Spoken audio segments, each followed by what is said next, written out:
Real story ಇದೆ, ಹೇಳ. America ಗೊತ್ತಾ ನಿಮಗೆ? ಅಮೆರಿಕ ಗೊತ್ತಾ? ನಾವು ಹೋಗಿದ್ವಲ್ಲ ಮೇಡಮ್ ಲಾಸ್ಟ್ ಟೈಮ್. ಈ ಅಮೆರಿಕದಲ್ಲಿ ಒಬ್ಬ ವೈಲಿನಿಸ್ಟ್ ಇರ್ತಾರೆ. ವೈಲಿನ್ ಗೊತ್ತಾ? ಹಿಂಗ್ ಬಾರಿಸ್ತಾ ಇರ್ತಾರಲ್ವಾ ವೈಲಿನ್.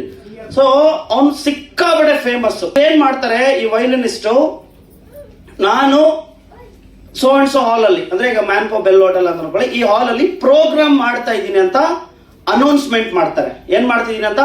ಪ್ರೋಗ್ರಾಮ್ ಮಾಡ್ತಿದ್ದೀನಿ ಅಂತ. ಒಂದು ಟಿಕೆಟ್ ಪ್ರೈಸ್ $8,000. $8,000.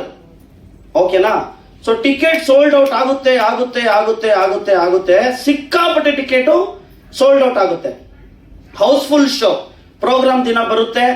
ಎಷ್ಟೋ ಕೋಟಿ ದುಡಿಮೆ ಆಗುತ್ತೆ ಅವರಿಗೆ, ಎಷ್ಟೋ ಕೋಟಿ ದುಡಿಮೆ ಆಗುತ್ತೆ. ಅಲ್ಲಿ ಅಮೆರಿಕದಲ್ಲೆಲ್ಲ ಹೆಂಗಂದ್ರೆ ಪ್ರೋಗ್ರಾಮ್ ಆದ್ಮೇಲೆ ಅವ್ರು ಏನ್ ಮಾಡ್ತಾರೆ, ಅವರು ಇಕ್ವಿಪ್ಮೆಂಟ್ ನ ಹರಾಜ್ ಮಾಡ್ತಾರೆ.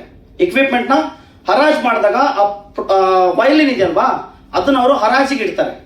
ಹರಾಜಿಗೆ ಇಟ್ಟಾಗ ನೀವು ಬಿಲೀವ್ ಮಾಡಲ್ಲ, 28 ಕೋಟಿಗೆ ಹೋಗುತ್ತೆ ಅದು. ಎಷ್ಟಕ್ಕೆ? 28 ಕೋಟಿಗೆ ಸೇಲ್ ಆಗುತ್ತೆ ಅದು ವೈಲಿನ್. ಅದಾದ್ಮೇಲೆ ಈ famous violinist ಇರ್ತಾರಲ್ವಾ, very next day ಅದಕ್ಕಿಂತ ಚೆನ್ನಾಗಿರೋ ಒಂದು ವೈಲಿನ್ ನ ತಗೊಂಡು ಅದೇ ಟ್ಯೂನ್ ಅದೇ ರಾಗನ ಮಾರನೇ ದಿನ ಫುಟ್ಪಾತ್ ಅಲ್ಲಿ ಬಾರಿಸ್ತಾರೆ. ಫುಟ್ಪಾತ್ ಅಲ್ಲಿ ಒಂದು ಡಬ್ಬ ಇಟ್ಬಿಟ್ಟು ನೀವು ಇಲ್ಲಿ ದುಡ್ಡು ಹಾಕ್ಬೋದು ಅಂತ ಹೇಳಿ ಫುಟ್ಪಾತ್ ಅಲ್ಲಿ ಇಟ್ಬಿಟ್ಟು ಬಾರಿಸ್ತಾರೆ. ಆಯ್ತಾ? ಎಷ್ಟು ಕಲೆಕ್ಷನ್ ಆಗಿರ್ಬೋದು? ಕಡಿಮೆ ಆಗಿರುತ್ತೆ. ಕರೆಕ್ಟಾ? $100 ಆಗಲ್ಲ. ಬರೀ ವೈಲಿನ್ 28 ಕೋಟಿಗೆ ಸೇಲ್ ಆಗಿರುತ್ತೆ. ಆದ್ರೆ ಅದೇ ಟ್ಯೂನ್ ಅದಕ್ಕಿಂತ ಚೆನ್ನಾಗಿರುವಂತ ಒಂದು ವೈಲಿನ್ ಇಟ್ಕೊಂಡು ಅವ್ರು ಬಾರಿಸಿದ್ರು ನೆಕ್ಸ್ಟ್ ಡೇ ಅವ್ರು ಬೀದಿಲ್ ಬಾರಿಸ್ಬೇಕಾದ್ರೆ $100 ಅವರಿಗೆ ಏನು ಕಲೆಕ್ಷನ್ ಆಗಲ್ಲ. ಇದರಿಂದ ನಾವು ಏನ್ ಕಲಿಬಹುದು ಅಂತ ನೋಡ್ತಾ ಹೋದಾಗ ಆ ಜಾಗಕ್ಕೆ ಆ ವಸ್ತುಗೆ ಏನ್ ಬೆಲೆ ಸಿಗ್ಬೇಕು ಅದು ಆ ಜಾಗದಲ್ಲಿ ಮಾತ್ರ ಸಿಗುತ್ತೆ, ಸುಮ್ನೆ ಬೇರೆ ಕಡೆ ಎಲ್ಲೂ ಸಿಗೋದಿಲ್ಲ.